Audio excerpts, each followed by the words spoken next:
Assalamualaikum warahmatullahi wabarakatuh.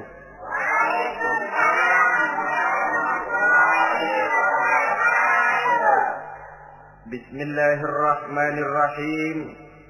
Alhamdulillahi rabbil alamin.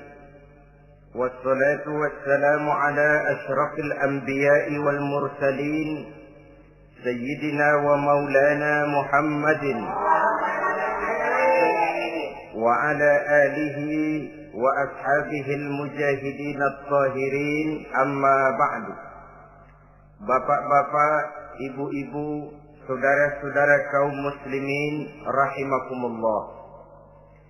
Pada pertemuan terdahulu kita telah membicarakan bagaimana memilih jodoh menurut tuntunan agama Islam. Maka pada pertemuan kali ini pembicaraan akan kita tingkatkan kepada bagaimana membina mahligai rumah tangga bahagia dengan menitik beratkan pembicaraan kepada kewajiban bersama baik sebagai suami maupun sebagai istri. Banyak rumah tangga bahagia tercapai apa yang menjadi cita-cita dan tujuan. Tetapi tidak jarang rumah tangga yang tenggelam sebelum sampai ke pantai yang akan dituju. Pada saat-saat perkenalan seseorang dalam usahanya mencari jodoh, dia merasa bahwa pasangannya itulah yang akan memberikan kebahagiaan kepadanya. Hari-hari di mana terjadi pertemuan selalu menjanjikan dan menyanyikan keindahan. Bahkan sehari tak bertemu rasa seminggu, seminggu tidak bertemu rasa sebulan, sebulan tidak ketemu pingsan. Tidak ada tanda-tanda sesuatu itu akan menjemukan.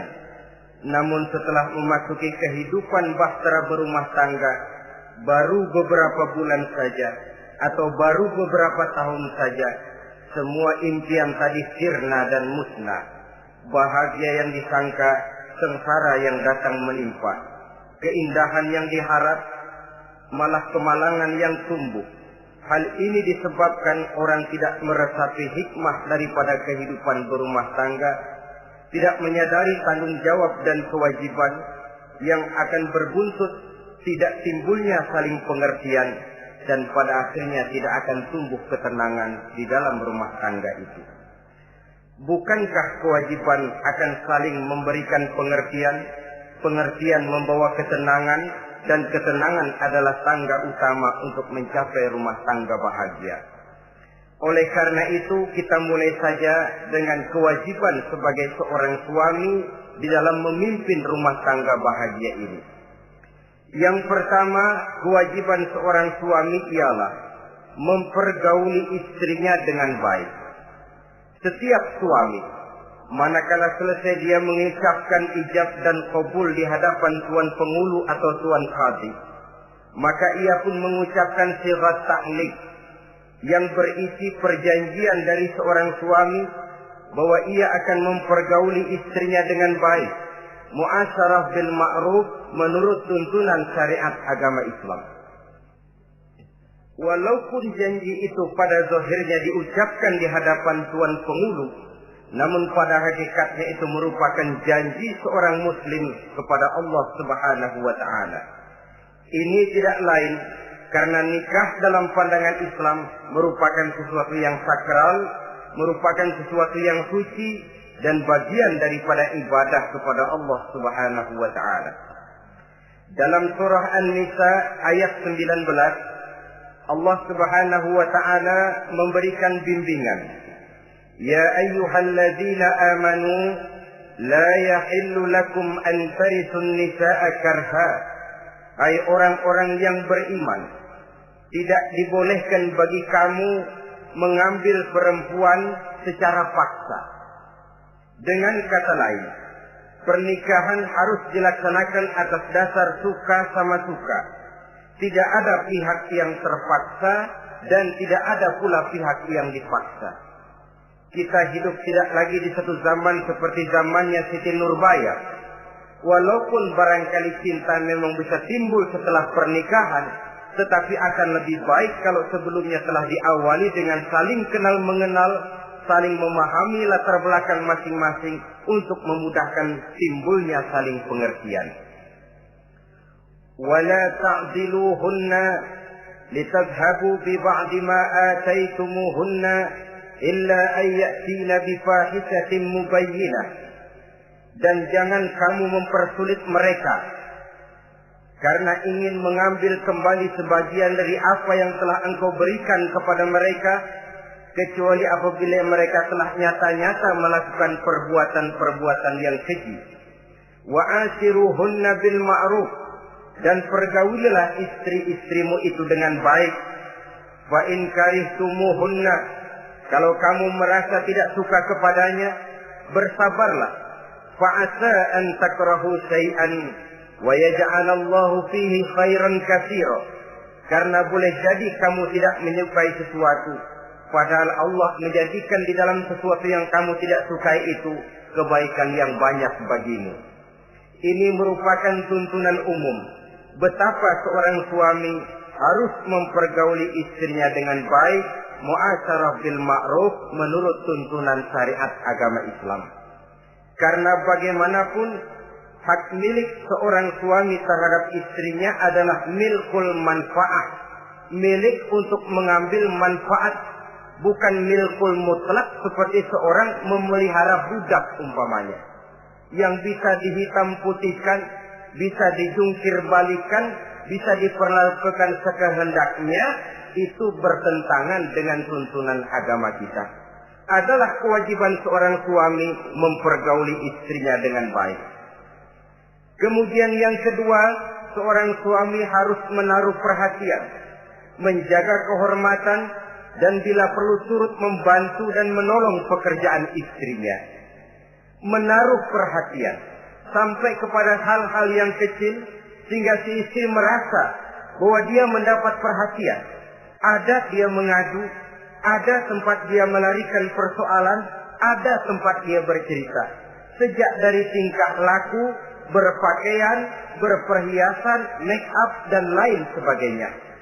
Karena tanpa ada perhatian dari seorang suami, biasanya istri akan menjadi malas, baik untuk bersolek, baik untuk membina dan mengatur rumah tangga, dan lain sebagainya. Apalagi tidak berat lidah untuk memuji perbuatan baik yang dilakukan istrinya, dan tidak mencela secara langsung perbuatan-perbuatan salah yang dilakukan oleh istrinya. Dia bisa menegur secara bijaksana dan dewasa. Saudara-saudara kaum muslimin, seorang sahabat bernama Salman Al-Farisi mempunyai adik perempuan yang kawin dengan Abi Dzar Al-Ghifari. Satu hari Salman datang menengoki adik perempuan ini di rumahnya. Dilihatnya adiknya, rambutnya acak-acakan, pakaiannya kumuh, pendeknya nggak enak dilihat. Salman memberikan nasihat, kau bersoleklah sedikit supaya suamimu betah di rumah. Kata istrinya, untuk siapa saya bersolek? Ya tentu untuk siapa lagi kalau bukan untuk suamimu. Kata adiknya, percuma saja, suami saya jarang di rumah. Kemana? Di masjid terus. Salman mengadukan hal ini kepada baginda Rasul, lalu baginda Rasul mengatakan, inna likulli syai'in haqqun, segala sesuatu ada haknya. Allah ada haknya untuk disembah, istri pun mempunyai hak untuk dipenuhi. Melalaikan salah satu hak berarti melakukan kezaliman. Di sini kita melihat fungsi, karena kurangnya perhatian Abi Dzar Al-Ghifari terhadap istrinya akan mengakibatkan kemalasan si istri untuk mendandani dirinya sendiri. Dengan mendapat perhatian, apalagi tidak berat lidah, maka kegairahan dalam kehidupan berumah tangga rasa-rasanya akan sangat mudah terwujud. Kalau suaminya bersolek, kalau istrinya bersolek, kata suaminya, kau memang pandai milih warna. Walaupun barangkali warnanya norak betul. Tapi kalau pada saat itu seorang suami jujur, kan akan timbul pertengkaran. Kadang-kadang Istri bersolek, suami apa katanya? Lu sih dandan mangga dandan sama. Ini kan sudah tidak menghargai, tidak menaruh perhatian. Udah dah, dandan nggak dandan sama, gue kenyang melihatnya.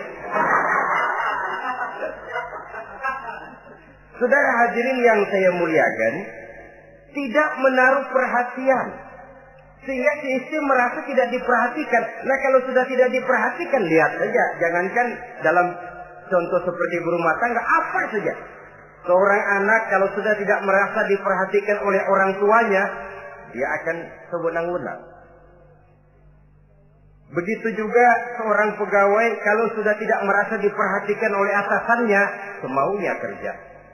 Pun seorang istri, kalau dia merasa sudah tidak diperhatikan oleh suaminya, akibatnya dia akan dandan semaunya, dia akan ngurus rumah tangga semaunya, dia akan memasak masakan semaunya.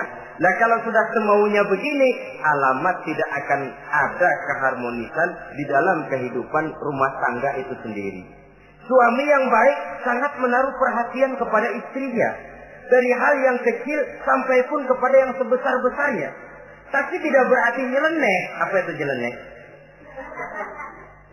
Menaruh perhatian bukan selalu mau ingin tahu. Jangan lantas suaminya yang beliin bedak, suaminya yang beliin. Itu nyeleneh namanya. Overacting. Terlalu berlebih-lebihan sampai kepada sesuatu yang tidak pada tempatnya. Di samping menaruh perhatian juga menjaga kehormatan. Dan bila ada waktu, dia turut membantu, menolong pekerjaan daripada istrinya. Bukankah seorang perempuan mau melakukan nikah dengan seorang laki-laki karena dia mendambakan hidup yang bahagia? Terus terang saja kan kadang-kadang istri kita ini lebih banyak borongan. Yang saya maksud borongan artinya ya sebagai istri ya dia, ya nyuci ya dia, ya masak ya dia, ya membersihkan rumah tangga ya dia. Istri borongan. Baiklah kalau barangkali memang kondisi ekonomi kita belum menunjang ke arah sana. Walaupun istri berkewajiban untuk taat kepada suami, tetapi adalah wajar suami pun tenggang rasa dan timbang-timbang. Rasulullah saja kadang-kadang dan tidak jarang menjahit bajunya sendiri, memperbaiki kasutnya sendiri. Artinya pada waktu yang terluang dan memang bisa dilakukan, jangan mengandalkan kepada istri. Dengan demikian istri merasa bahwa resiko membina rumah tangga adalah merupakan resiko bersama. Saudara-saudara, yang ketiga, seorang suami yang baik memperhatikan yaitu tidak mengeluarkan kata-kata yang kasar. Sebab apa? Perempuan adalah makhluk yang paling cepat tersinggung. Perasaannya sangat halus. Dan saya kira perempuan itu lebih sakit ditampar dengan bahasa daripada ditampar dengan tangan. Kalau ditampar dia dengan tangan, urusannya paling nangis 2-3 jam sudah sembuh. Tapi ditampar dia dengan kata-kata, ditampar dia dengan omongan, itu sangat menyakitkan hatinya. Seorang suami yang baik tidak mengeluarkan kata-kata yang menyinggung perasaan, kata-kata yang kasar. Dia pandai menggunakan kata-kata yang baik untuk menghidupkan rumah tangganya. Rasulullah seringkali memanggil Siti Aisyah itu dengan Humaira. Humaira dari kalimat ahmar yang kemerah-merahan. Sebab rupanya kulit Siti Aisyah itu kuning kemerah-merahan seperti tomat mengkel. Sehingga panggilannya Ta'ali ya Humaira, kemarilah wahai yang kemerah-merahan. Alangkah indahnya panggilan ini. Kadang-kadang kita mah jujur suami ini. Ketahuan istri bongkok, enak banget bongkok, sini loh.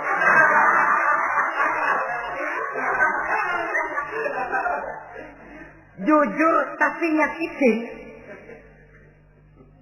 Saudara-saudara, kadang-kadang inilah ya, bahasa perbuatan sangat besar pengaruhnya dalam menciptakan keharmonisan di rumah tangga. Pacaran mah manggilnya yang, Mau kemana yang? Udah endah aja udah. Begitu berumah tangga masih indah kakanda. Punya anak satu, bapaknya anak-anak. Punya anak dua, bapak lo.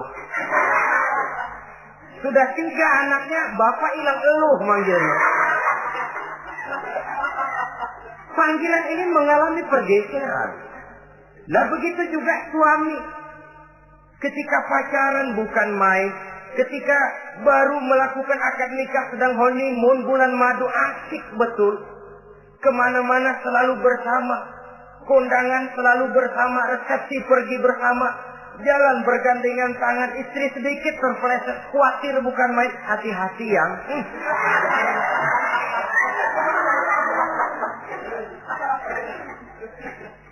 Sudah anak 3, istri ngajak kondangan, kata suami, lo pergi duluan aja dah.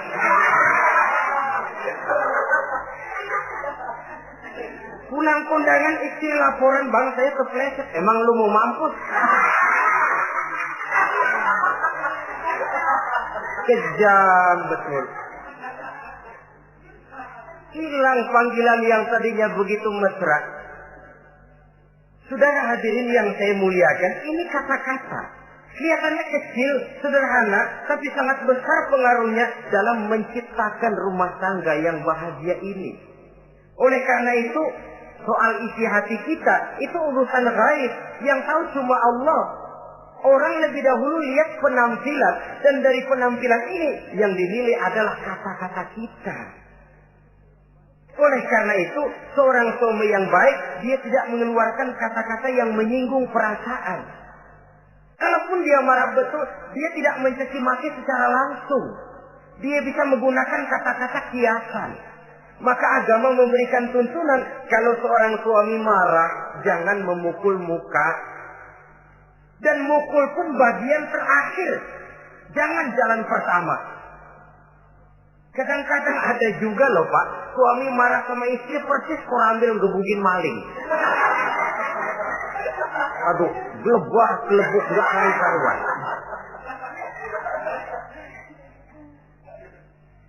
Jangan, kata agama, kalau kau memang ya melihat tingkah laku istrimu yang tidak enak, tegur dengan kata-kata lemah lembut. Lemah lembut tidak bisa, sedikit keras. Sedikit keras masih nekat, bentak. Bentak pun tidak bisa juga, pisah tempat tidur. Pisah tempat tidur masih tidak bisa juga, pukul. Jangan mukanya, bagian lain dari tubuh. Itu pun tujuannya bukan untuk menyakiti, tapi untuk mendidik. Saudara hadirin, misalnya istri tidak sholat, suami tampil. Bu, sholat. Mboknya malu sama tetangga kalau nggak sholat. Dengan lemah lembut masih tidak kena. Besok kencengan dikit ngomongnya. Mari kan udah saya bilangin sholat 2 kali, belum mau juga.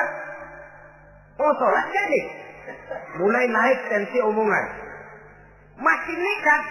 Begini saja. Saya dari kalem sampai bentak udah. Sekarang kamu nggak mau juga sholat, saya mulai nggak enak pikiran. Mulai ntar malam kamu tidur kamar depan, saya kamar belakang. Pisah tempat tidur. Kadang-kadang kan nggak kuat emosi kalau sudah marah sama istri, ngebludak kalau istri diusir sudah pulang ke rumah moyangmu.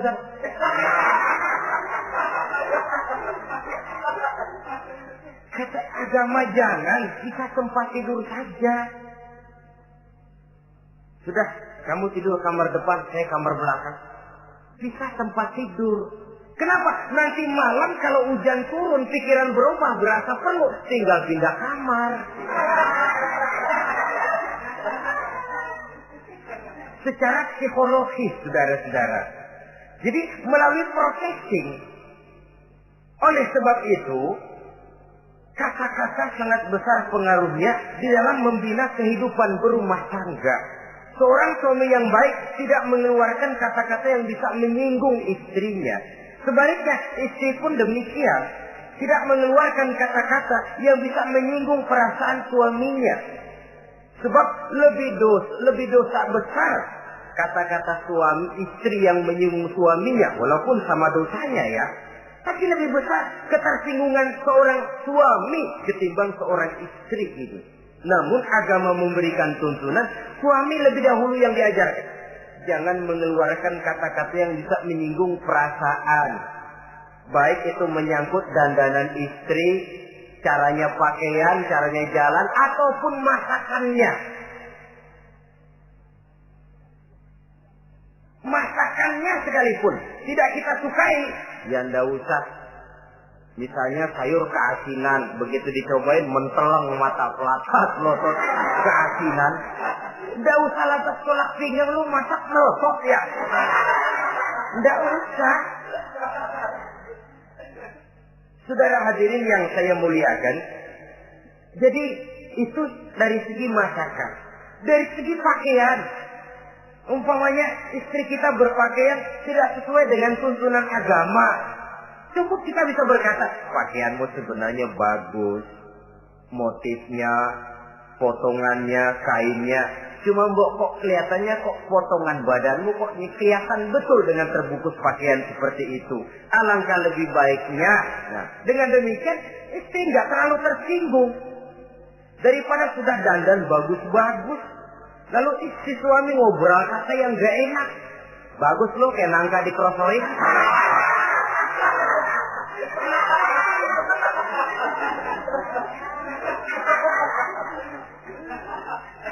Allahu Akbar. Istri tentu saja tersinggung. Atau dia pakai bedak berlebihan. Ya tentu dia pun begitu karena ingin ada kebanggaan suami jalan dengan dia merasa bangga. Tapi over. Bedaknya berlebihan, lipstiknya berlebihan. Suami usil. Begitu mau berangkat ke undangan istrinya keluar nanya mau main topeng monyet di mana?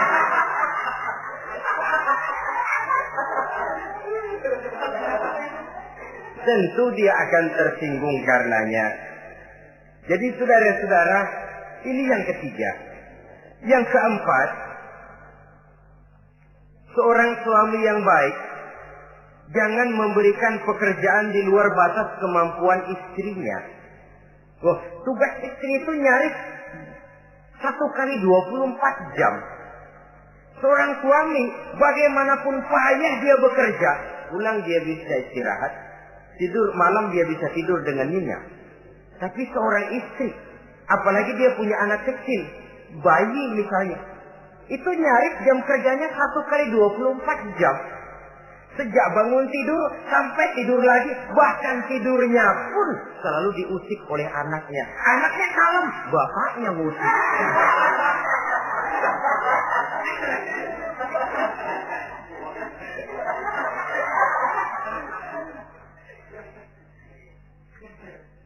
Jadi jangan memberikan pekerjaan di luar batas kemampuan. Kata pepatah, "Iza aradta an tuta'a fasal ma yusata." Apabila kamu ingin ditaati, perintahkan apa yang orang mampu mengerjakan. Jadi kalau kita memerintahkan seseorang untuk melaksanakan sesuatu yang dia jelas tidak mampu, itu artinya sama dengan kita tidak ingin ditaati oleh orang itu. Bukan dia tidak mau taat, jenis pekerjaan yang kita berikan di luar batas kemampuannya. Nah kalau sudah begitu, tentu saja lalu ketaatan akan menurun jadinya. Tadi sudah saya katakan, kadang-kadang istri kita ini istri borongan. Dalam arti, ya dia masak, ya dia nyuci, ya dia ngepel, ya dia ngejemur, ya dia ngetriska. Borongan. Terlalu berat tugasnya. Oleh karena itulah seorang suami yang baik, dia harus tenggang rasa, timbang diri, tidak memberikan pekerjaan yang di luar batas kemampuan daripada istrinya. Kalau tidak mampu karena merasa dimanjakan oleh istri suaminya. Karena merasa dapat angin dimanjakan, mestinya mampu, lalu berpura-pura tidak mampu.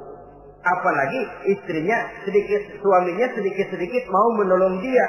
Jadi posisi ini nanti bisa berbalik loh. Karena terlalu memanjakan istri bisa membludak. Akhirnya suami yang nyuci, suami yang ngerisa, istri tidur. Walaupun tentu saja tidak jelek, tetapi itu sudah overacting namanya. Saudara hadirin yang saya muliakan, itu yang keempat. Yang kelima, kewajiban seorang suami yang baik, ia mencukupkan belanja rumah tangga. Cukup itu relatif. Cukup menurut ukuran standar kemampuan kita. Sebab kemauan kita mungkin tidak terbatas. Tapi kemampuan kita yang terbatas. Kalau kemampuan ini bisa kita ukur dengan kemampuan, insya Allah kita cukup. Dan pernah saya katakan, orang kaya adalah orang yang hidupnya paling cukup. Salah kalau kita berkata orang kaya itu yang rumahnya gedung bertingkat. Tidak betul orang kaya itu yang mobilnya 5, yang gajinya jutaan, yang kebunnya lebar, yang pabriknya luas. Tidak. Orang kaya, orang yang hidupnya cukup. Orang miskin, orang yang selalu merasa kurang. Jadi kalau ingin jadi orang kaya, resepnya gampang sekali. Cukup dengan apa yang diberikan Allah, kita sudah kaya. Tapi kalau ingin miskin, maka bukalah mata selebar-lebarnya. Bagaimanapun banyak nikmat Allah diberikan kepada kita, tidak pernah ada rasa cukupnya. Dikala itu akan tertanam sifat kemiskinan dalam diri. Maka ukuran cukup ini yang relatif. Jadi kalau kita memang ekonomi menengah ke bawah, jangan ingin cukup seperti halnya ekonomi menengah ke atas. Nah, saudara-saudara, di samping belanja rumah tangga yang menyangkut makan, minum, pakaian dan sebagainya, bila ada kelebihan rezeki, juga perhiasan untuk istri. Karena istri itu zinatul hayatid dunia, perhiasan hidup di dunia. Jangan lalu berat hati, kan suami yang peras keringat banting tulang pergi pagi pulang sore. Mestinya suami dulu dong cukupi pakaiannya. Betul, kelihatannya memang begitu, tapi jangan lupa istri kita bagian daripada hidup kita. Baik dia dilihat orang, baik kita disebut orang. Jelek dia dipandang orang, jelek juga kita disebut orang. Dia adalah bagian daripada kehidupan kita. Orang kan sering bilang tuh, Mpok Ano, kenapa? Gue gerah banget ngeliatnya. Emang kenapa? Emang kenapa dia? Ke pasar pakai kutang doang.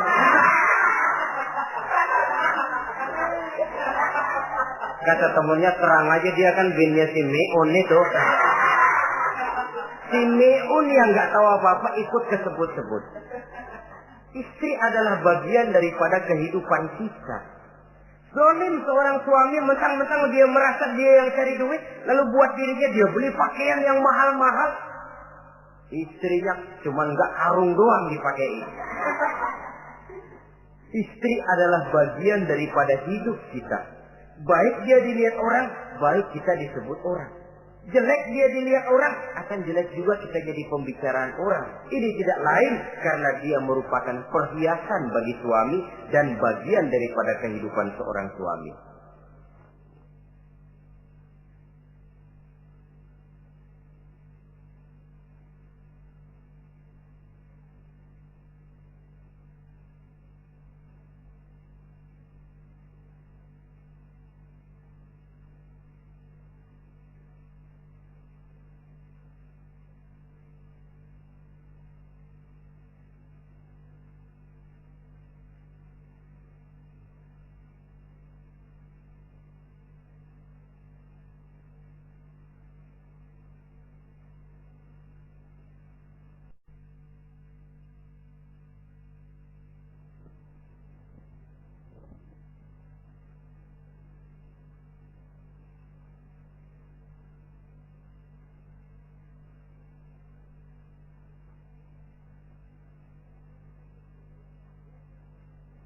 Adalah satu perbuatan zalim misalnya, kalau seorang suami manakala dia beroleh rezeki parkir di restoran. Kalau tidak ada duit baru dia pulang ke rumah. Sementara dia enak makan makanan yang serba nikmat dan lezat di restoran yang serba ada, istrinya di rumah cukup kangkung saja sama toge. Adalah satu perbuatan yang zalim dan istri berhak menuntut karena itu memang merupakan haknya. Begitu besar nilai pahala memberikan nafkah ini, Sampai-sampai Nabi dalam hadis yang diriwayatkan oleh Imam Muslim dan Ahmad bersabda, dinarun anfaqtahu fi sabilillah, wa dinarun anfaqtahu ala rukbatin, wa dinarun tasaddaqta ala miskin, wa dinarun anfaqtahu ala ahlika, a'zamuha ajran allazi anfaqtahu ala ahlika. Uang yang kamu belanjakan di jalan Allah, uang yang kamu belanjakan untuk membebaskan budak, uang yang kamu sedekahkan kepada orang miskin, dan uang yang kamu belanjakan untuk nafkah keluargamu, pahalanya itu lebih besar uang yang kamu belanjakan untuk nafkah keluargamu. Ya Allah.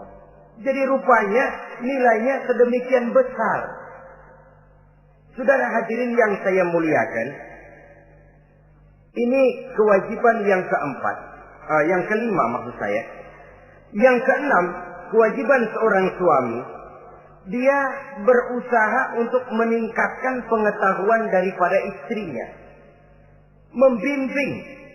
Sebab selain daripada berfungsi sebagai seorang suami, dia juga adalah guru daripada istrinya. Kalau dia tidak bisa membimbingnya secara langsung, setidaknya doronglah istrinya untuk ikut menghadiri pengajian, majelis-majelis taklim, bergaul dengan ustazah-ustazah, sehingga terdapatlah peningkatan pengetahuan.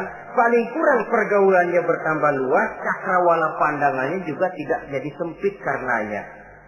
Sebaliknya, peluang ini pun harus dimanfaatkan oleh istri dengan sebaik-baiknya, dengan niat yang ikhlas keluar dari rumah untuk mencari ilmu pengetahuan.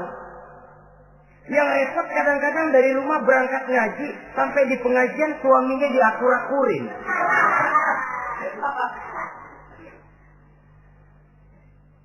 Atau tetangganya jadi bahan gunjingan. Ngajinya cuma setengah jam, ngomongin orangnya sejam setengah.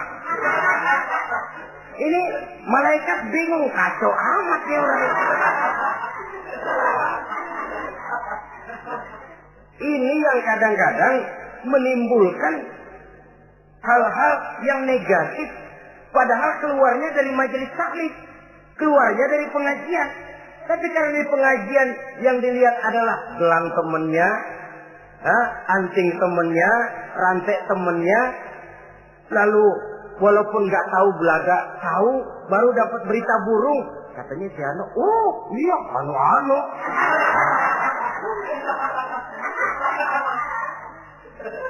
Saudara hadirin yang saya muliakan, akhirnya nanti kan suami jadi pegel. Lu kok disuruh ngaji bukan mikir bener, pulang malah gua digonggong-gonggong minta gelang, bagaimana? Rupanya tidak memanfaatkan peluang yang diberikan itu seperti yang seharusnya.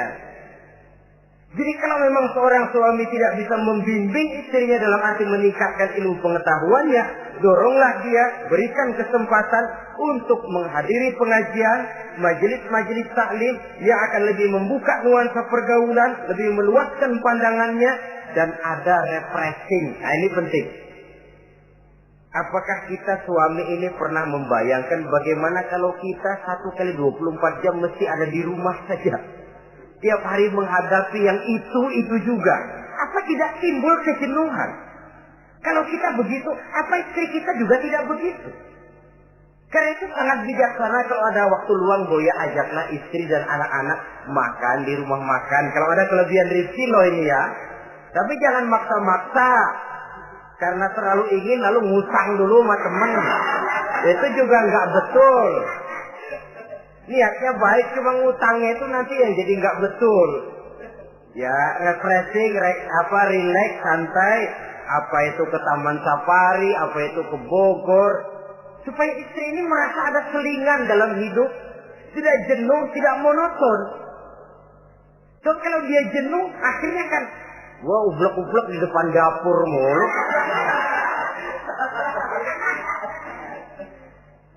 Saudara hadirin yang saya muliakan, kejenuhan ini pada suatu saat kan akan meledak. Nah, kalau meledak tanpa tersalurkan, dia akhirnya akan mencari saluran sendiri. Iya kalau positif, kalau negatif, inna lillahi wa inna ilaihi raji'un jadinya. Oleh karena itu, seorang suami yang baik berkewajiban meningkatkan pengetahuan istrinya. Sebab boleh jadi istri tidak melaksanakan kewajiban karena tidak tahunya. Nah kalau istri nggak tahu jangan digoblok-gobloki.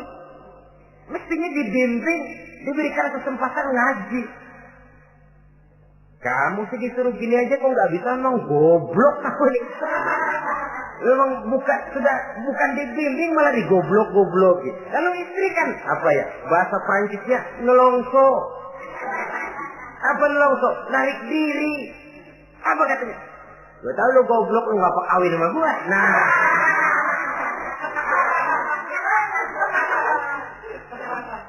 Atau pada kata yang lebih nggak enak, gue digoblok-goblokin juga, dipakai juga. Nah.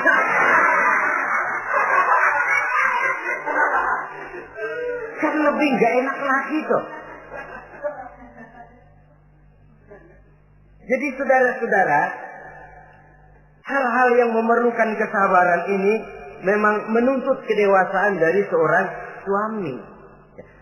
Dia kalau baru 1-2 bulan berumah tangga, segalanya masih menjanjikan dan menyanyikan keindahan.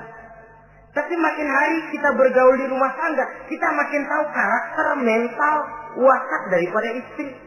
Kekurangannya mulai kelihatan, keburukan wataknya mulai nampak. Dikala itulah kita sebagai suami harus dewasa, sabar, membimbing mereka. Kalau waktu 2-3 bulan pertama di rumah tangga namanya honeymoon, segalanya indah. Mana ada kekurangan? Masa keasinan, lezat. Nasi kekerasan, asyik. Segalanya nggak pernah salah, selalu betul. Suami, istri masa keasinan. Lihat si suami melotot makan, nanya, "Bang, sayur keasinan?" Enggak. Soal keasinan bagus. Keasinan masih bagus. Kenapa? Udah endah aja. Tapi mampukah ini bertahan? Ini yang jadi masalah, mempertahankan suasana kebaruan itu. Saudara hadirin yang saya muliakan, yang ketujuh, kewajiban suami ini, suami yang baik memberi kesempatan kepada istri untuk nengok, bersilaturahmi dengan orang tuanya, kerabatnya atau tetangganya. Walaupun nanti ya, istri tidak boleh menggunakan ini secara salah. Karena apa? Karena orang tua dan mertua itu cuma istilah. Hakikatnya ya sama, ya mertua ya orang tua. Ya apalagi orang tua. Itu cuma satu istilah. Perbedaan istilah tidak harus menyebabkan kita berbeda sikap. Jangan kalau mertua yang datang, suami curiga. Kalau istri didorong-dorong. Babelu tuh datang. Babelu katanya. Lalu belum apa-apa sudah buruk sangka. Biasa Babelu. Biasa katanya. Nah, biasa ini sudah gak enak tuh. Biasa datang bawa jeruk, pulang minjem duit.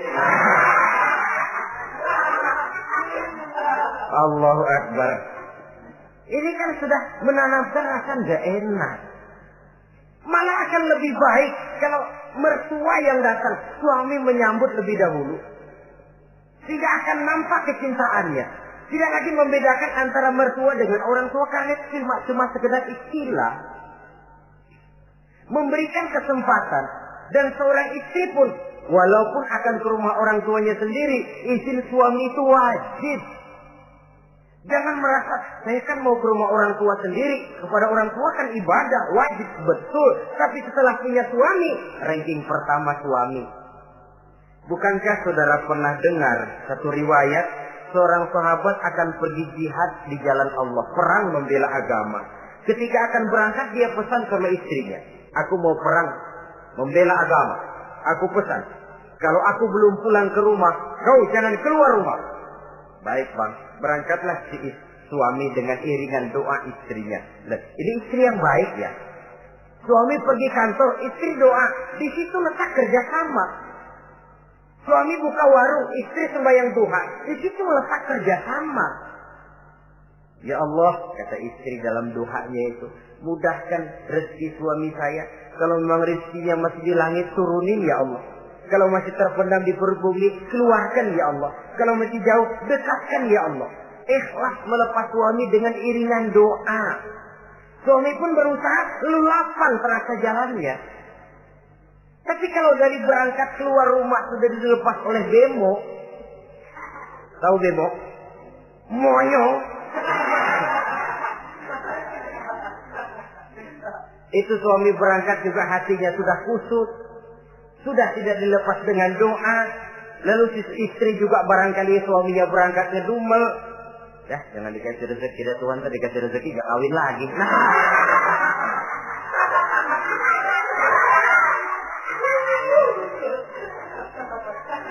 Kalau sudah semacam ini yang terjadi, bukankah masing-masing yang berangkat pikiran kusut, yang melepas pun pikiran gak enak jadinya. Di situ letak kerjasama. Saudara hadirin, setelah suaminya ini pergi, datang utusan dari orang tua si istri tadi. Assalamualaikum Bu, waalaikumsalam. Ada apa? Orang tua ibu sakit keras, ibu diminta datang. Ya Allah, suami saya baru saja berangkat. Istri suami saya bilang kalau dia belum pulang perang, saya nggak boleh keluar dari rumah. Tolong sampaikan maaf saya kepada orang tua saya belum bisa datang karena suami saya pesan begitu. Pulang utusan ini. Besok balik lagi, gimana? Aduh Bu, orang tua ibu makin parah. Kelihatannya nggak ada harapan datang dah sebelum menghembuskan nafas yang terakhir. Suami saya belum pulang, saya nggak berani keluar rumah sebab begitu pesannya. Sudah, pulang saja. Saya ikut doa, mudah-mudahan orang tua cepat sembuh. Besoknya hari ketiga utusan ini datang lagi. Bagaimana? Sudah meninggal Bu. Barangkali sebelum dikubur ibu masih mau ketemu. Maaf saja. Bagaimanapun berat hati saya, suami saya belum pulang. Pesannya tadi begitu. Ini rupanya utusan kesel. Ini orang sama orang tua sendiri gini-gini amat. Lalu lapor kepada baginda Rasul. Apa jawab beliau? Baginda Rasul malah berkata, dosa orang tua yang meninggal ini sudah diampuni oleh Allah karena dia mempunyai anak perempuan yang begitu taat kepada suaminya. Allahu Akbar. Jadi ketaatannya kepada suaminya ini diberikan satu ganjaran oleh Allah mengampuni dosa orang tuanya yang sudah meninggal ini. Jadi jangan merasa mentang-mentang mau ke rumah orang tua sendiri selonong boy. Selonong boy, masa bodoh laki mau tahu nggak tahu, pokoknya gua ke rumah orang tua gua sendiri. Jangan lupa setelah berumah tangga, ranking urutan pertama suami, setelah itu barulah orang tua. Saudara hadirin yang saya muliakan, begitu juga istri yang baik mendapat izin dari suaminya. Bu, tolong ambilin uang di dompet. Sudah izin. Istri yang baik, dompet-dompetnya dibawain. Ini saja Bang, ambil sendiri. Nanti saya ambil 10.000, merasa kurang 20.000, lagi ambil saja sendirilah. Lain dengan istri yang nyelongcong, lagi pergi mandi dompet acak-acakan.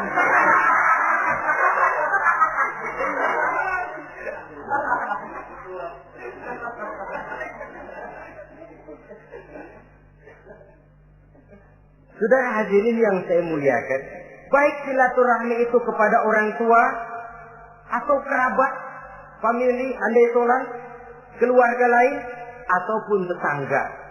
Tetangga itu perlu, sepanjang dia menghasilkan nilai-nilai positif. Karena memang kita makhluk bermasyarakat. Yang tidak boleh kalau dengan bertetangga itu lalu menghasilkan hal-hal yang negatif. Saudara hadirin, yang kedelapan, seorang suami yang baik wajib bersikap lapang dada dan sabar menghadapi kekurangan-kekurangan yang ada pada istrinya. Lapang dada dan sabar. Sebab memang membangun manusia itu lebih sulit dari membangun jembatan. Kalau memperbaiki jembatan mungkin seminggu 2 minggu selesai. Tapi memperbaiki watak seseorang memerlukan waktu lama. Prosesnya diperlukan kesabaran, sikap lapang dada dan sebagainya. Seorang suami harus bersikap lapang dada dan sabar menghadapi kekurangan-kekurangan yang ada pada istrinya. Dan kekurangan-kekurangan itu tidak harus dia ceritakan kepada yang lain. Kan ada toh kadang-kadang Suami kalau ngobrol sama temennya, kekurangan istrinya jadi topik diskusi. Ini gue payah banget dah. Lu nggak ada yang nanya, istrinya dipayahin di mana-mana. Kayaknya nggak malu.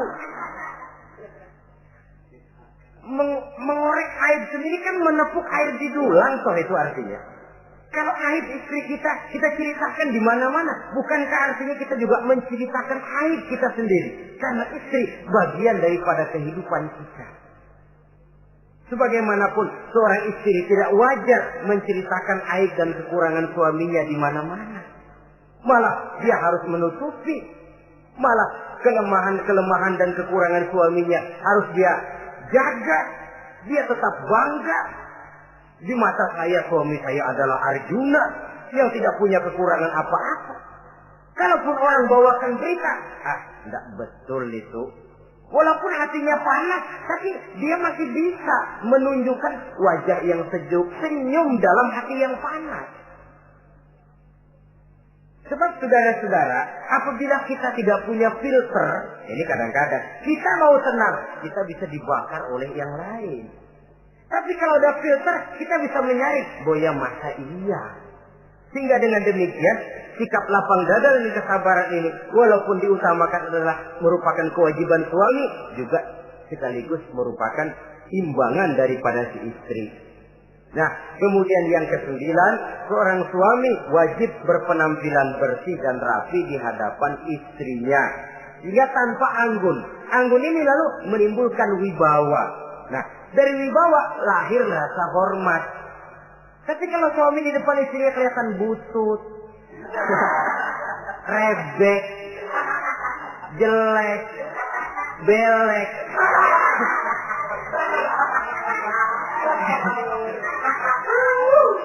kata istrinya jodoh gua apes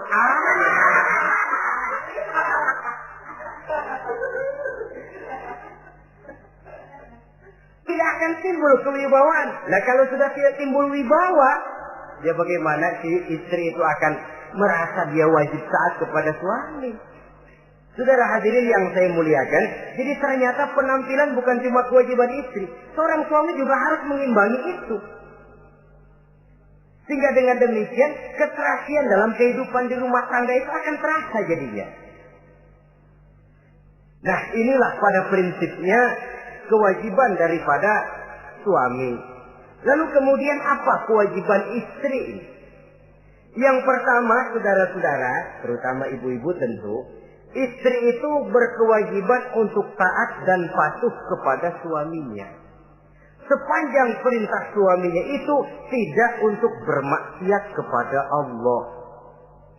Jangankan amalan yang mubah, amalan yang sunnah saja tidak diizinkan oleh suami, masih dikerjakan oleh istrinya. Dosa. Itu amalan sunnah. Misal saja ini ya. Suami kebetulan ngambil cuti. Hari Senin ada di rumah. Begitu malam Senin, kata si istri, "Bang, besok kan hari Senin, saya mau puasa sunnah." Karena istrinya santri, biasa puasa Senin Kemis. Kata suaminya, "Lu tega amat, gua tumben perek Senin. Senin ada di rumah lalu mau puasa, gua lu suruh ngapain?" Umpamanya lo ya, umpama.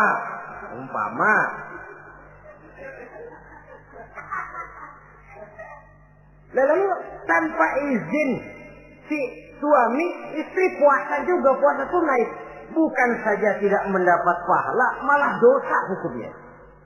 Ini amalan sunnah. Apalagi timbang pergi arisan.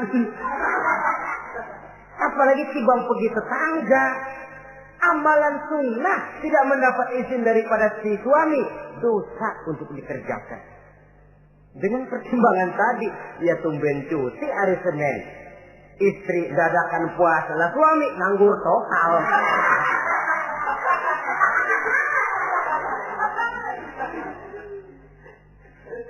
Saudara hadirin yang saya muliakan, Nabi bersabda, "Ayyuma imra'atin matat wa zawjuha anha radin illa dakhalatil jannah." Apabila seorang istri, seorang perempuan meninggal dunia, suaminya ridho kepadanya, maka perempuan itu pasti masuk surga. Ini artinya kalau seorang perempuan meninggal dunia, ya dia tukang ngaji, ya puasa Senin Kemisnya rajin, ya sujudnya hebat, tapi dia meninggal suaminya enggak ridho, pintu surga belum dibukain sampai suaminya ridho kepadanya.